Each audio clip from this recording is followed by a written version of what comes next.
Hello అండి, అందరికీ నమస్కారం. Welcome to Priya's kitchen Telugu.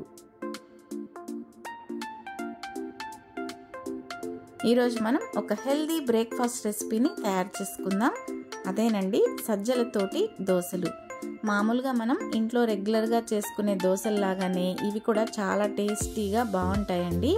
దీనికోసం ఇక్కడ నేను ఒక గిన్నెలోకి 1 కప్పు మినప్పప్పు తీసుకున్నాను. 1 కప్పు మినప్పప్పుకు గాను 2 కప్పుల సజ్జలు తీసుకోవాలి. ఈ సజ్జలు ముందుగానే బాగా శుభ్రం చేసి పెట్టుకున్నవై ఉండాలి. ఈ సజ్జల్లోకే మనం ఇలా 1 టేబుల్ స్పూన్ మెంతులు కూడా వేసుకోవాలి. ఇలా మెంతులు వేసుకుంటే దోశలు మంచి కలర్లో వస్తాయి, ఆ టేస్ట్ కూడా బాగుంటుంది. ఇప్పుడు వీటిని బాగా శుభ్రంగా 2-3 సార్లు బాగా క్లీన్ చేసుకొని సుమారుగా 8 గంటల పాటు నానబెట్టుకోవాలి. మనం ఉదయాన్నే బ్రేక్ఫాస్ట్ చేసుకోవాలనుకుంటే మనము ఆఫ్టర్నూన్ 2కి కానీ లేదా 3 గంటలకు కానీ ఇలా సజ్జలు నానబెట్టేసుకుంటే సరిపోతుంది. ఈ నైట్ మనం పడుకునే ముందు పిండి రుబ్బేసుకోవాలి. ఇలా మిక్సీలో కానీ లేదంటే గ్రైండర్లో కానీ వేసుకోవచ్చు. ఇక్కడ నేను తక్కువ క్వాంటిటీనే కాబట్టి ఇలా మిక్సీలో రుబ్బేసుకుంటున్నానండి. మనం ఈ సజ్జలు మినపప్పు నానబెట్టుకునేటప్పుడే ఒక చిన్న కప్పుతో ఉడికించిన రైస్ కూడా తీసుకొని ఇలా దోసపిండిలో మనం ఇలాగ రుబ్బుకుంటాం కదా, అదే విధంగా కొంచెం రైస్ వేసుకుని రుబ్బుకుంటే దోశలు బాగా క్రిస్పీగా వస్తాయి. ఒకవేళ రైస్ వద్దనుకునే వాళ్ళు ఒక చిన్న కప్పు అటుకులైనా తీసుకొని అటుకుల్ని శుభ్రంగా క్లీన్ చేసి పెట్టుకొని ఆ అటుకులనైనా వేసి రుబ్బుకోవచ్చు. ఇలా పిండి అంతటిని బాగా మెత్తగా రుబ్బుకొని ఒక గిన్నెలోకి తీసుకుందాము. ఒకసారి ఇలా గరిటెతో బాగా మిక్స్ చేసుకొని దీనిపైన మూత పెట్టి మనం ఓవర్ నైట్ అలా ఉంచేయాలి. ఉదయానికల్లా పిండి మనకి శుభ్రంగా బాగా పొంగుతుందండి. మనం అన్నం వేసాం కాబట్టి పిండి బాగా పొంగుతుంది.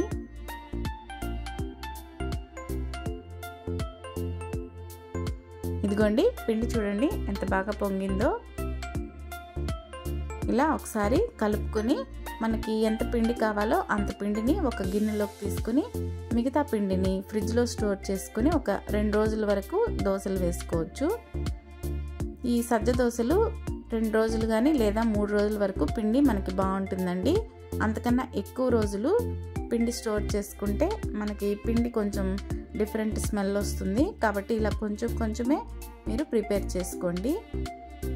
ఇప్పుడు ఈ పిండిలోకి రుచికి సరిపడినంతగా ఉప్పు అలాగే కొద్దిగా వంట సోడా వేసుకుని కొంచెం నీళ్ళు పోసుకొని మనం రెగ్యులర్గా దోశలకి పిండి ఎలా కలుపుకుంటామో అదే విధంగా కలుపుకోవాలి.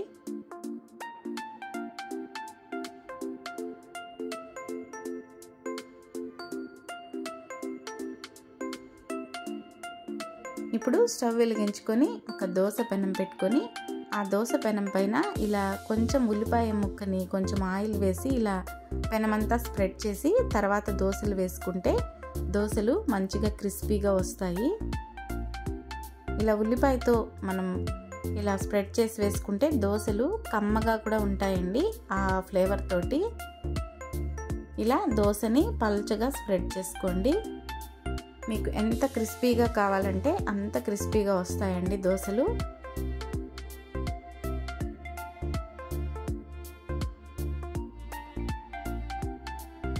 దోశ కొంచెం కాలిన తర్వాత పైనుంచి ఇలా కొద్దిగా ఆయిల్ వేసుకొని దోశని 2 వైపులా బాగా ఎర్రగా కాల్చుకోవాలి.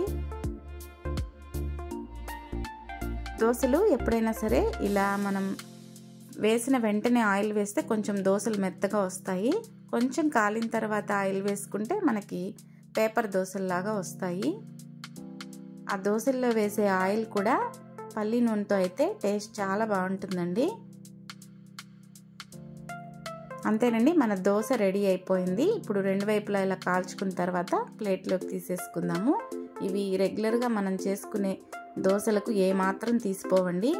టేస్ట్కి టేస్ట్ అలాగే హెల్త్కి హెల్త్. ఇప్పుడు ఇలా దోశని మనం ప్లేట్లోకి తీసేసుకొని పల్లీ చట్నీ అలాగే కొంచెం రెడ్ చట్నీతో సర్వ్ చేసుకుంటే సూపర్గా ఉంటాయి. ఈ దోశల్ని మనం మసాలా దోశలుగా కూడా వేసుకోవచ్చు, ఆనియన్ దోశ చేసుకోవచ్చు. ఇదే పిండితో ఇడ్లీ కూడా ట్రై చేయొచ్చండి. అంతేనండి, మన సజ్జ దోశలు రెడీ అయిపోయాయి. ఈ రెసిపీ మీకు నచ్చినట్లయితే మన ఛానల్ని లైక్ చేయండి, షేర్ చేయండి, సబ్స్క్రైబ్ చేసుకోవడం మాత్రం మర్చిపోకండి. బాయ్ అండి, మరో రెసిపీతో మళ్ళీ